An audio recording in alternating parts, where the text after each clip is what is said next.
Alright, Schlockmeister fans, I did season 1 a few years back. It's time for season 2 of the Flintstones, one of my all-time favorite shows, favorite cartoons. Let's check it out.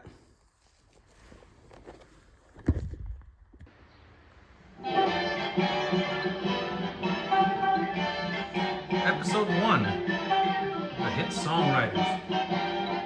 Hey, won't we? Barney works just as hard as you do, but he always comes home cheerful. This is what Barney greeted Betty with last night. What is it? It's a poem he wrote. Oh, Why, what did I do, Fred? you wrote a poem for Betty, that's what. Well, why should that make you mad, Fred? Because every time you do something nice for Betty, Wilma expects me to do the same. Wilma? Expects you to do something nice for Betty, too? Now, are you interested in getting rich or starting an argument? But, even if we did write the words, Fred, we don't know nothing about writing music. Well, you can leave that minor detail to the senior partner. There you are, Fred. It's finished. Yabba-dabba-doo! We did it! Wilma! Come on over, Wilma. I got a surprise for you. Hi, Mabel, look who's coming. Oh, gee, it's Hoagie Carmichael. Oh, hello, Mr. Carmichael. Hello, kids. Nice day, isn't it? Yeah, that Barney. He's asking us if we write songs. Yeah, we write them, but only a special kind. Really? What kind is your specialty? Hits, Buster, just hits. Michael. It's okay, Sally. Rocky will be glad to see them. They only write hit songs. How did you two guys get in here? I was The expecting... luckiest break in your life, huh? Could it be love that makes me feel the way I do? This fuzzy wuzziness, this ring-a-ding, this ring-a-ding-a-ling. You say this is an original song? If it ain't, I'll eat it. You might find the little pieces easier to chew. Now get out, out, out, out! Listen to this title. Yabba dabba dabba dabba doo. There's the gimmick. That's what they're buying today. And you know who's going to write the music? You are. I can't believe it's true. Imagine us being invited to the best supper club in town as Hoagie Carmichael's guest. And let's not forget who's responsible for that. Boy, do we know how to bust Monte Carlo and to never be blue. It's a lot like friends, just keep a saying, yabba dabba dabba dabba doo. Barney, you will be the first millionaire friend I ever had.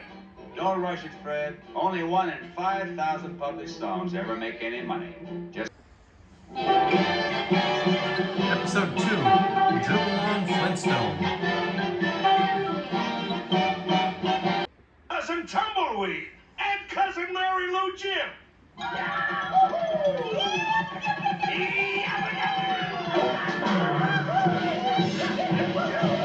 Mary Lou Jim and I are taking an ocean trip. We'll probably have to buy the boat. But for the month we'll be away, I want all of you to go out to my ranch and enjoy yourselves. So that's the Grand Canyon, huh? That's it. Well, doesn't look like much to me. Well, no, but they expect it to be a big thing someday. There's something spooky about this place, Barney. Not a soul around. Oh, must be one of those old ghost towns, Fred. now, what's the schedule on this one, Shock? We gotta shoot fast, boss. We only have the ghost town ready for 3 hours. You got enough Indians for the big scene? Yeah. I want to shoot the right way to the tumbleweed ranch.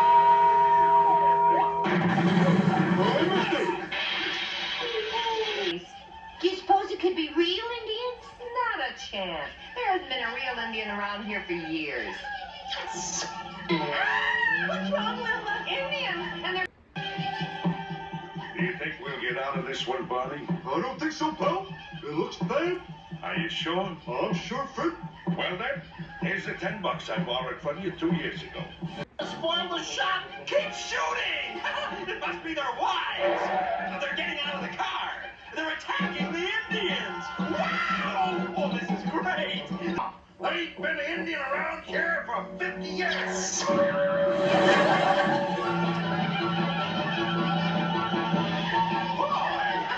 look at that man and woman run. They're leaving the Indians way behind. Episode 3, The Missing Bus. Mr. Granite is probably making him a partner or something. After 13 years on the old rock pile, Fred deserves a softer job. Fred, maybe you'll both feel differently after you've slept on it. Fred Flintstone isn't gonna get cheated out of his rights. I'm resigning. Attaboy, Fred. Don't take it lying down. Well, Mr. Pebbles, how did I do on that aptitude test? Pretty good, eh? It shows initiative. You're the first one who ever succeeded at putting a square peg in a round hole, and vice versa. Do you have any children?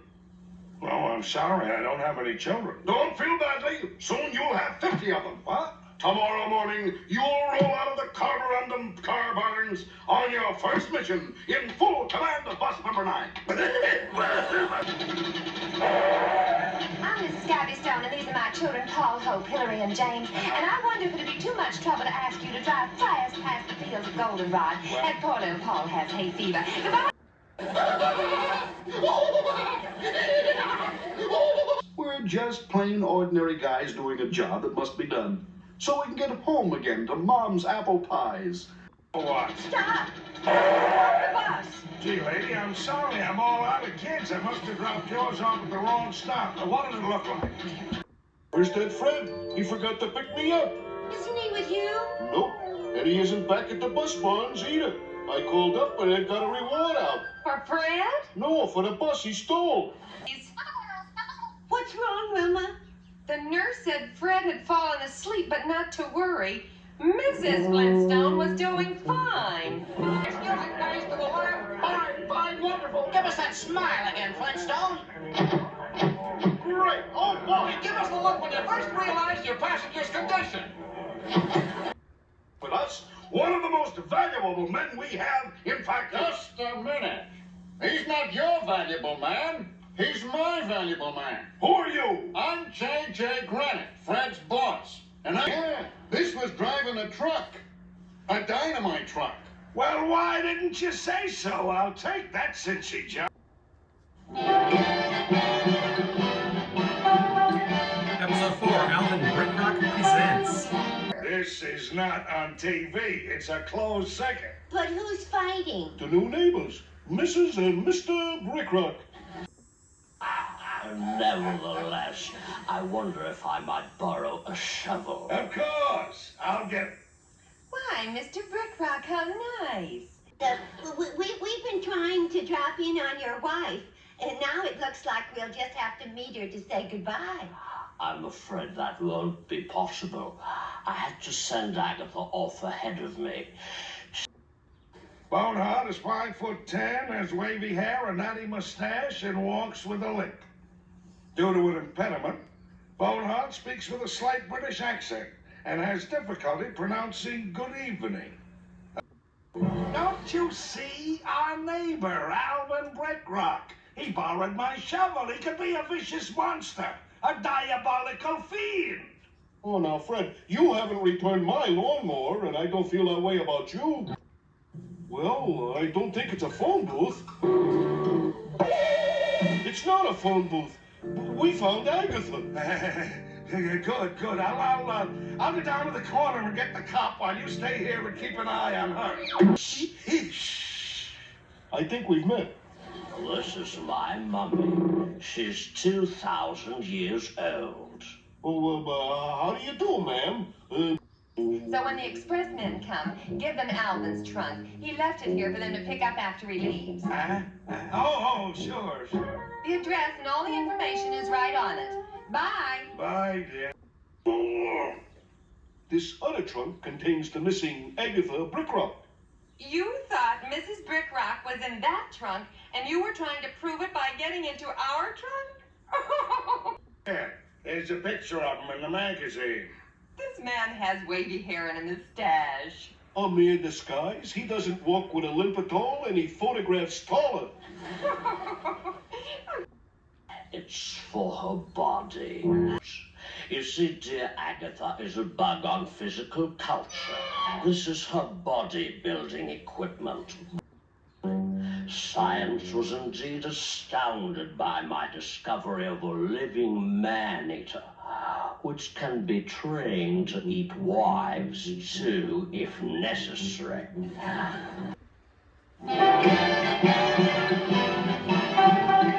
Episode 5, Fred Flintstone woos again. Oh, come on, Wilma, come on. You can't drive golf balls in the dark. What is it? One of these days, Fred Flintstone, you're going to come home from work and yell, Wilma! But Wilma won't hear you because... Tonight? Oh, I ain't going tonight, Fred. I'm staying home with Betty.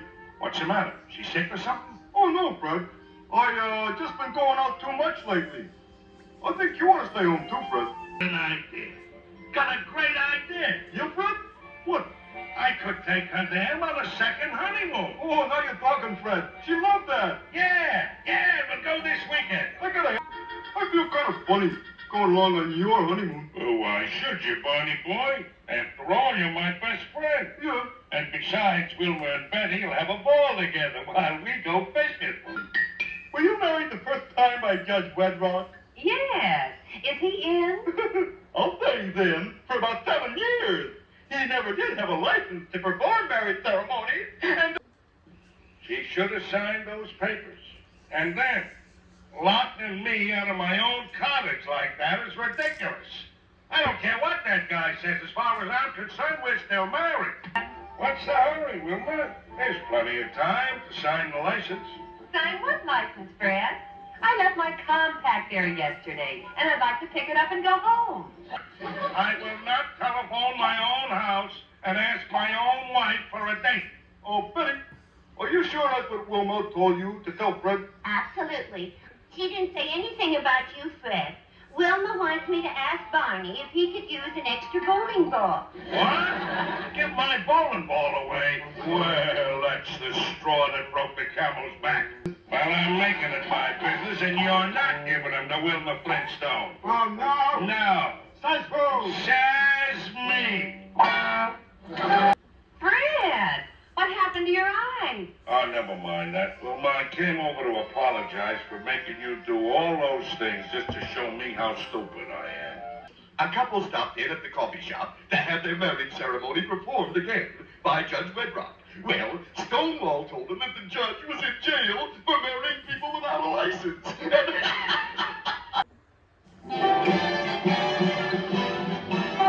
Episode 6, The Rock Quarry Show.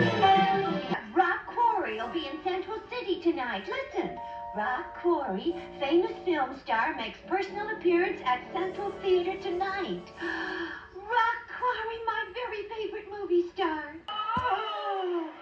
See what I mean? I'm tired of all this. But you're not tired of picking up that fat check every week. You're not tired of that heart-shaped swimming pool in Holly Rock. Maybe you'd like to go back to being just Gus Schultz, attendant.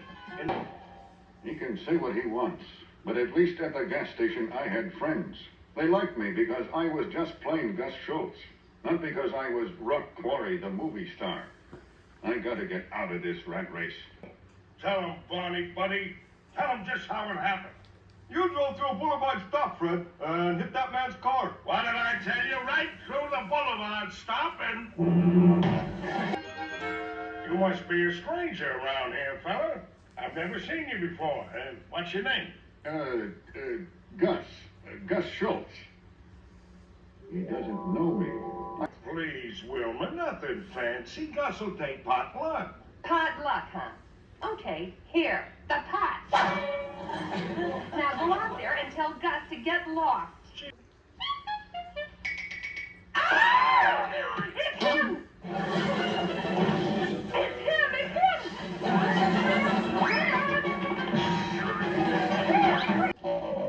Gus, did anyone ever tell you you look like Rock Quarry, the movie star? Yep. There must be a slight resemblance. A couple of people have mentioned it. Don't let them get away with it, girls. We got our rights. What's happening, miss? They call the show off, that's what. And we women are going to do something about it. You mean Rock Quarry was suddenly called back to Hollywood? That's right. He had to make some stupendous retakes. That's why he's not here. How do we know you're telling the truth? Well, Dinosaur Lodge next week. Oh, yeah, sure. Oh, boy. This being real, folks, is not for me. I'm a star. I miss the crowds, the adulation. Fellas, I have a surprise for you. Wilma and Betty were right. I'm really Rock Quarry. Draw Rock, my great western. Well, watch this. How? How? I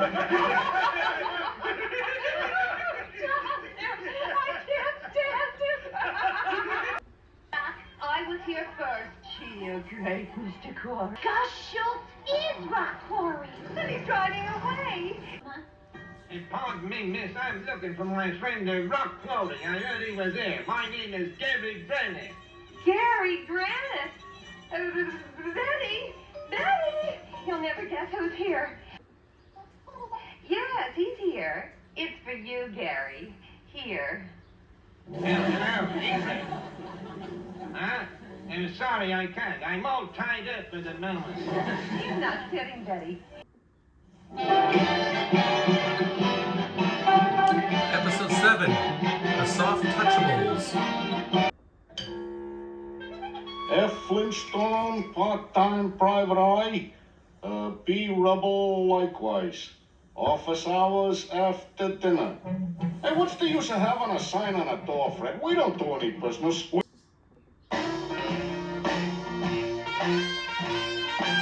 Say, your sign says private eye. Yeah, that's us, Barney, we're hired. It's our first job. Fred, Yeah? what did she say our fee was? $500 a day? That's what I thought she said. For the latest news, police are still on the lookout for escaped bank robber Dagmar the Peroxide Kid. She is known to be a member of a notorious gang of thieves. Hey, you think they're stupid enough? I checked on them, boss. One of them was kicked out of school for flunking recess. How about the other one? He's the stupid one. So, with all the bank robberies going on, I'm afraid my bank will be next.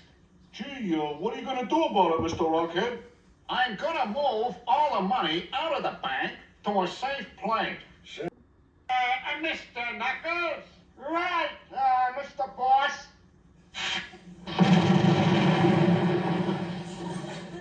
Hey, what's the idea? Wouldn't you know it? Mr. Knuckles forgot the key in his other suit. In a minute, fellas. Thanks, Mr. Rockhead. Hey, Mr. Rockhead, here comes one of those phony robbers dressed as a cop. Well, you guys take care of it. Is this one of the crooks? No, sir, I never saw him before. Are you sure? This is the last picture we got. I'm sure. Well, we'll get the rest of the Rogues Gallery pictures sent here in the morning. Yellow rats? Oh, yeah, I guess you're right. All of them no-good crooks are yellow. I'd like to get my hands on that phony banker just for 2 minutes. Okay. Wilma, do you see what I see? Why, it's Barney and Fred fixing a wheel. Keep stalling, Barney, until I can figure out what to do. Come on, you guys. We ain't got all night. Make it snappy. Alright. These ain't water pistols we're carrying in our pockets. Do as they say, Wilma. Go on home. Hey! Good shot, Barney. All right, wise guys. You asked for it. And you asked for this. Flintstone and Rubble capture bank robbers. Ha ha! How about that? Oh boy, this publicity's worth millions.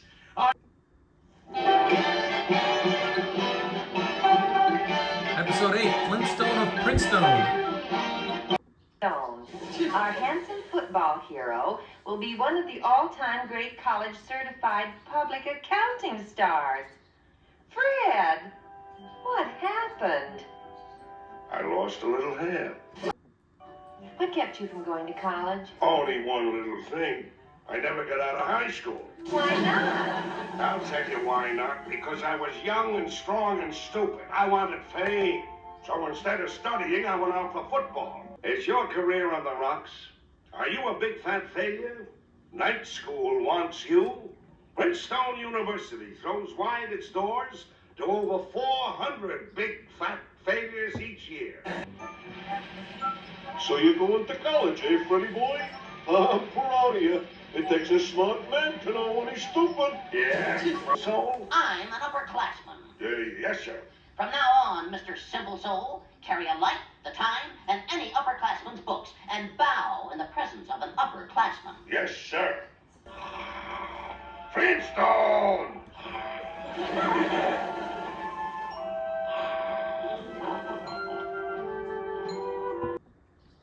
Does that beanie say Prinstone? Why, Flintstone, you're a chip off the old blocking back.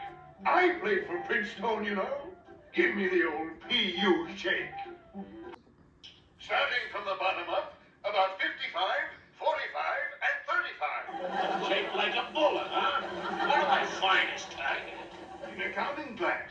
Okay, Slate. I'll get him up for the team.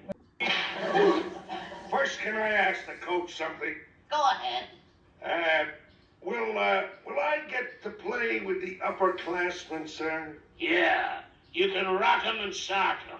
What time tomorrow do you want me? The 10! He's over! He's over! Flintstone scores for Prinstone! The kick is good. Flintstone is approaching the goal line. Will he make it? He made it! Hey, Mr. Slate, old Twinkle Toes tied the score! Races toward the ball, and over the goal post! There's the signal gun ending the game, and Prinstone wins 20-19. Episode 9, The Little White Lie. Hey, you want to play a little poker tonight, Fred? There's going to be a game at Sam Quartz's house. No, I don't think so. I'm kind of tired tonight, Barney. Oh, that's too bad, Fred. The whole gang will be there. Even Stanley Stonebrews. That pigeon? And he keeps calling for me. Well, what can you do? Plenty. I can hold his hand or let him hold my hand. Sure. Oh, there's bound to be a lot of hand-holding tonight. Nothing could spoil my good mood, Barney, my lad. What is it? How you gonna explain that $200 to Wilma? Well, easy. I'll just tell her Well, you could tell her, you found it. That's it. I found it. Yeah. I happened to look down. There it was lying in the street. That's what makes me feel so bad. There's absolutely no way of finding out who lost it. Oh, yes, there is, Fred. Huh? We'll put an ad in the paper. You know, wallet found, owner can have by identifying. Yes, that's right. $200 was in it. Well, it looks like it's yours all right. Oh. Well, let's not keep the old lady waiting. You want me to rush out and mail the wallet, right? Oh, that won't be necessary, Fred. What? I was so anxious for her to get it back, I mailed it right after she called. Are you Mrs. Tilly Schimmelstone? Can keep the hearty. Who, me? No. I cannot give you the package. What do you mean you can't give it to me? The law says I can only deliver this to the addressee. Miss... Oh, good morning, young man. Oh, good morning. I've come for my package. I'm Tilly Schimmelstone. Oh, yeah. Oh, sure. Well, you'll have to sign for it first, Mrs. Schimmelstone. Here you are. Well, I'm Daisy Kilgranit from the Bedrock Chronicle, and we want to get some pictures of your poor aunt recovering her money. Pictures? Pictures? Let's get out of here, Fred. Yes, sorry, lady, no pictures. Fred, I want the truth. Whose money is it? All right. You force me, I'll tell the truth. It's Barney's. Huh? What are you saying, Fred? There's still one thing I don't understand.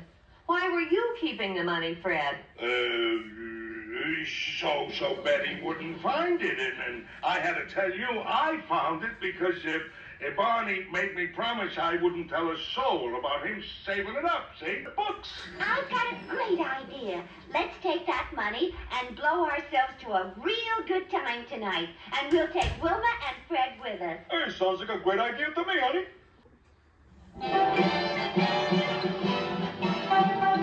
Episode 10, Social Climbers. But the fireman's ball. That's a gasset. Remember last year, Barney, after you kept going for refreshments and got over-refreshed? I was saying only this morning to my rich husband, I never see any of my old friends anymore.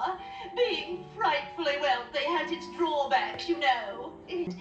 Frederick III is in the construction business. And my wealthy rich husband, Barney the First, is in top secret work. Oh, then you must all come to the ambassador's reception Saturday evening.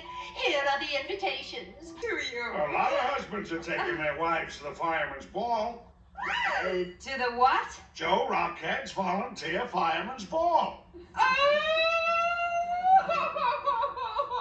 I thought you were taking me to the ambassador's reception. The ambassador's reception? That's ridiculous. We couldn't get in there. But Betty and I thought, just to make sure, we signed you up for a course at the Bedrock Charm School. Charm School? That's all right, Mr. Rubble. Now you try it, Mr. Flintstone. Say, hiya, baby. How's about shaking a leg with old hot stuff Freddy? Oh, Mr. Flintstone. When I give you the signal, Spike, we'll back these rich guys up to the wall and take their jewels. Gotcha, Rocky. In the meantime, we're waiters. Yeah, waiting for a chance to be rich. Definitely outsiders.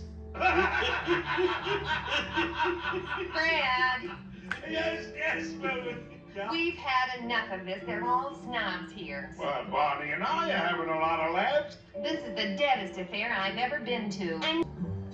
Oh, no! Utterly unspeakable. Overgrown teenagers. What are we coming to? Now, Rocky, let's get 'em. Fred! Barney! Okay, you Stangs, hand over your jewels. Gentlemen, what seems to be the difficulty? Okay, Buster, take that. And you take this, buddy. I hope we can get them out on bail. Just one moment, officers. These men saved our money and the ladies' jewels. They're heroes. Episode 11, the beauty contest. And now for the big news. Right here at Water Buffalo Hall, we're going to have a beauty contest. Me, Barney Rubble.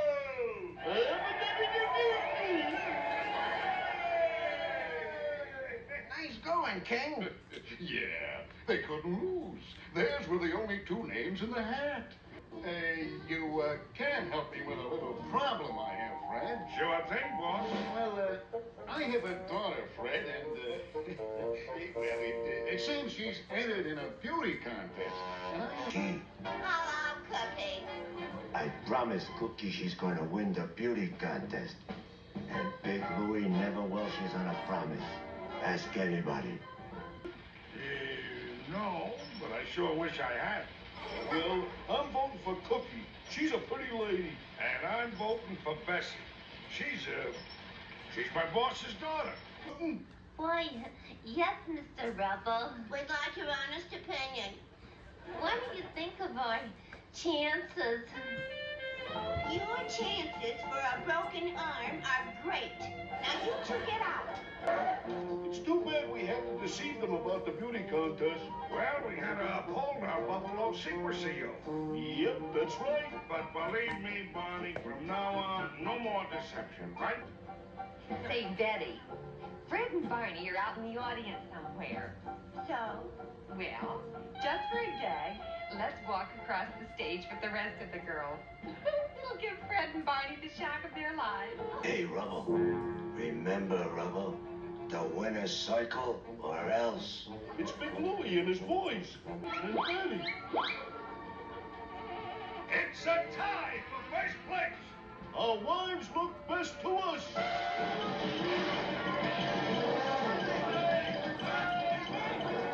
Head for the car, girls. That mob is out of control.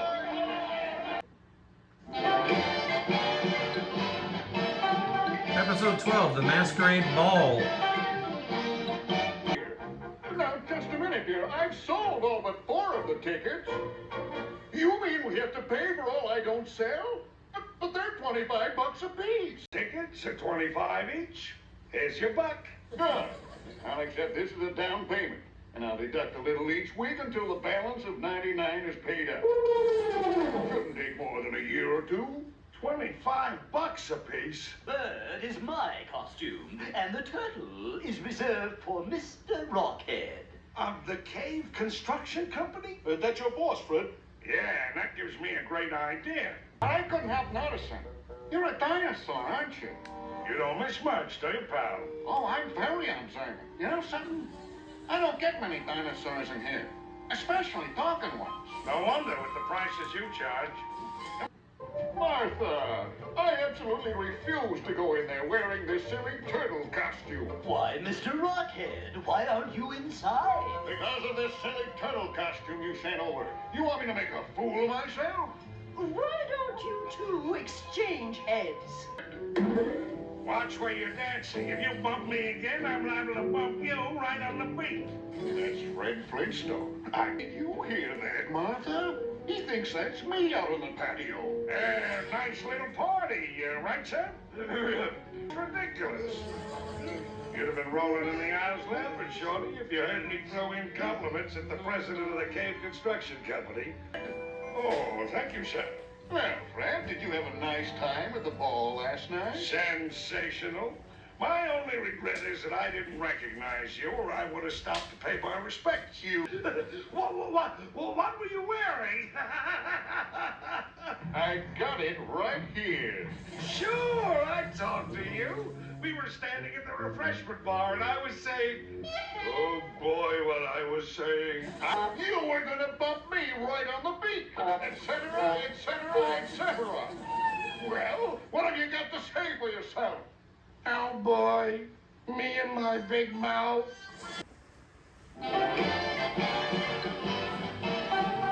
Episode 13, The Picnic. What I'd give for one of these first place cups. You want to settle now or wait till next week? First place in peanut pushing race. Loyal order of Water Buffalo's annual picnic and athletic. Come on. Oh. Who's going to be your partner, Fred? You mean who's been my partner? Barney Rubble, who else? He's Fred's best friend and a very nice person. But as we athletes all know, nice guys always finish last. Hello, Joan. Who is this? This is Fred Flintstone, pal. Did I wake you? It's all right. I had to get up to answer the phone anyway. Joan, baby. I said Flintstone and Rockhead side by side, shoulder to shoulder, nose to nose. Is it a deal? Yeah, sure. Okay, anything you say, Fred. Let me go to sleep. And I venture to say there's nothing he wouldn't do for dear old me. That's for sure. I just know he'll feel very hurt when he hears you're teaming up with Joe Rocket. Hiya, Barney. I want to chat with you. Well, now, I'll take that steak now. How do you want it? Raw, how else? I certainly wish you luck, Fred. At least one member of the Rubble family is a good sport. Oh, I'm sure Barney wishes you luck too, Fred. I'll do my own wishing if you don't mind. Flintstone, go! That's pouring on the old steam, Joe. Yeah, but never do. Fred, watch out!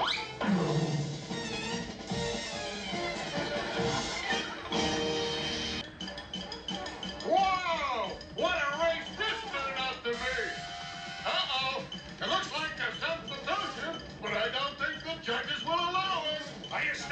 champ? You're not, are you? Flintstone, you nutter! Now dig in, Flintstone, and make sure you got a good grip. I'll make sure, champ. Champ!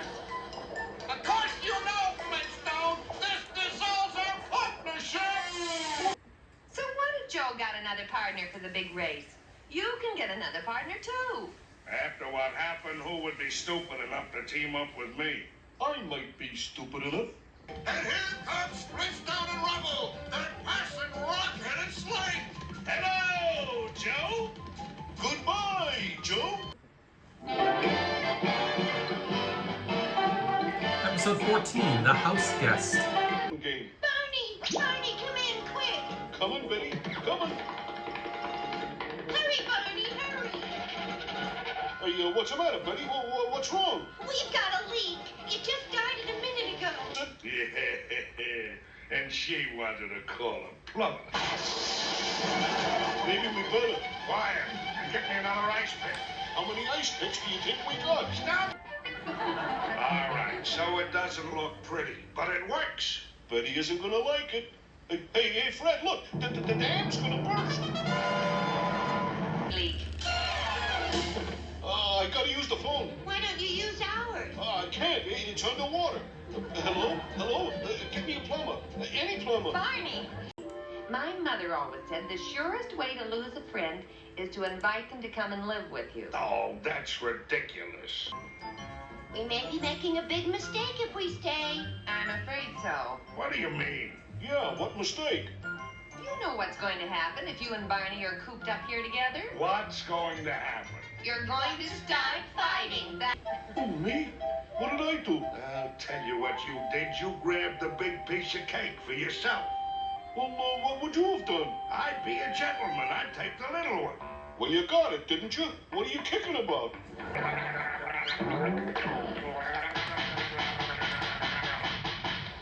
Cut out that noise and let me get some sleep before I mobilize you. What are you making all that noise for? Me? I did, Fred. You took the phone off the hook in my house? You got your nerve. Why did you do it? And you better have a good reason.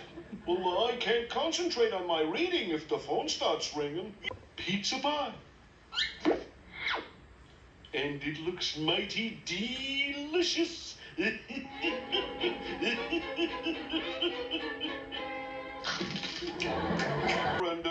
And there was this beautiful pizza pie in the icebox, see?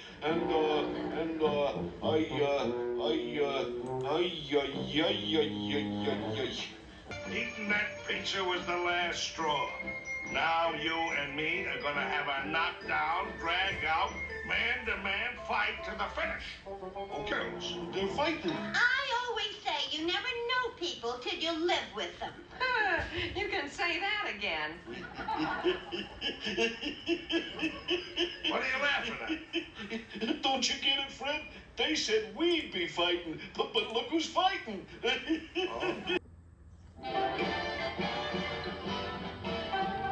Episode 15, The X-Ray Story. Oh? Eek. There he goes into his bed again. He hasn't eaten for 2 days. All he wants to do is sleep. Well, you better get Dino to the vets, Wilma. Yeah. No wonder he's sleepy. Look!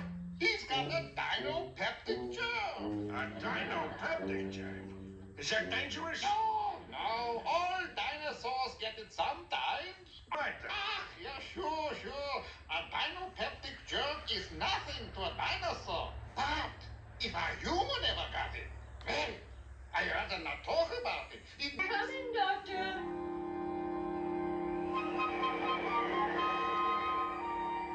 Uh-oh. What's this? Somebody's x-ray.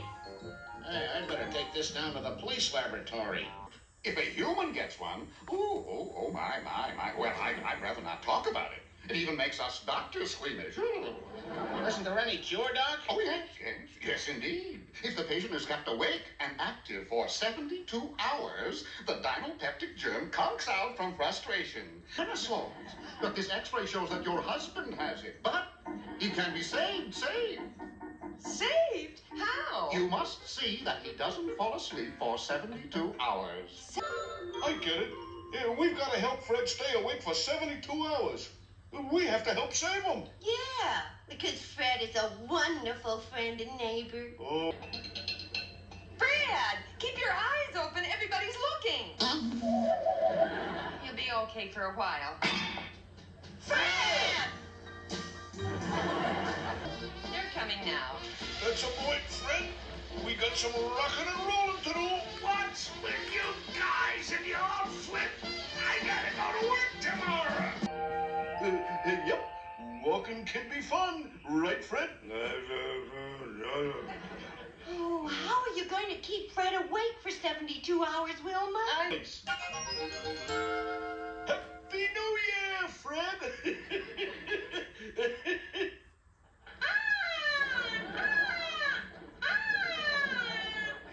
The doctor says if you fall asleep, Doctor, I fall asleep. you're a goner. I'm a goner. You get it? You're a goner. I get it. I'm a goner. Good night. I'm a goner. Did you hear that? I'm a goner. That's right. Yes, you did. Here, it's got your name on it. That's why we had to keep you awake. You had a dinopeptic germ. A dinopeptic germ? Oh, no, no, no! What's the matter, Fred? This is Dino's X-ray.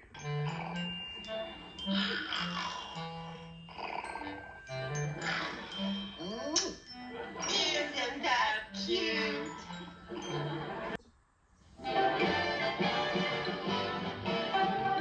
Episode 16, The Gambler. In those days, Fred would have bet on anything. Well, whatever cured Fred of betting, Wilma? Well, I had him go to a psychiatrist. How did you get him to go? I'm a real nice winner. But ooh, what a sorehead loser. There's a lot of people like that. You should never bet again. Doc, I'll do it. I'll never bet again. I used to be a marble champ when I was your age. I'll bet you a marble I beat you, Mr. Flintstone, if you want to bet. Bet.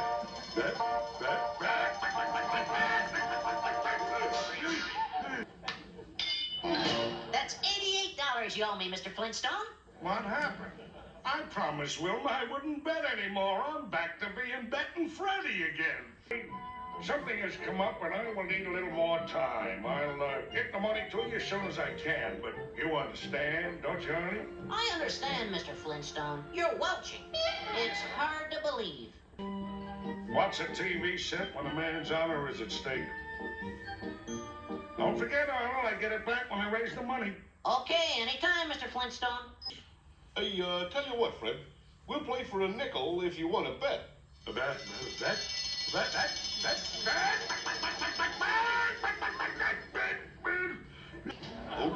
there it is, Fred. That's swell, Barney. Nobody can say you're a welcher. Well, you won fair and square, Fred. Fred, what's going on? Fred Flintstone, you give that set back to Barney. You heard what the lady said, Fred. You heard it. You, Barney, are a false friend. Right, Fred? And we false friends like to watch our TV program. But, we could use some furniture for our clubhouse. Okay, my living room sofa against the TV set. All right, Mr. Flintstone. The kid doesn't realize I've been practicing. Well, that does it. I know Fred's betting again when all the furniture's gone. I've had 5 years of that. Somebody must have started Fred on that kick again. We'll play for a nickel, Fred, if you want to bet. Oh, certainly. Come in, ladies. Wilma, look! I'm looking. It looks like my house. No wonder it's all your furniture. Hey, Barney, look. I don't get it. The house has all new furniture. Oh, Fred! How do you like it, dear? Cave dweller modern.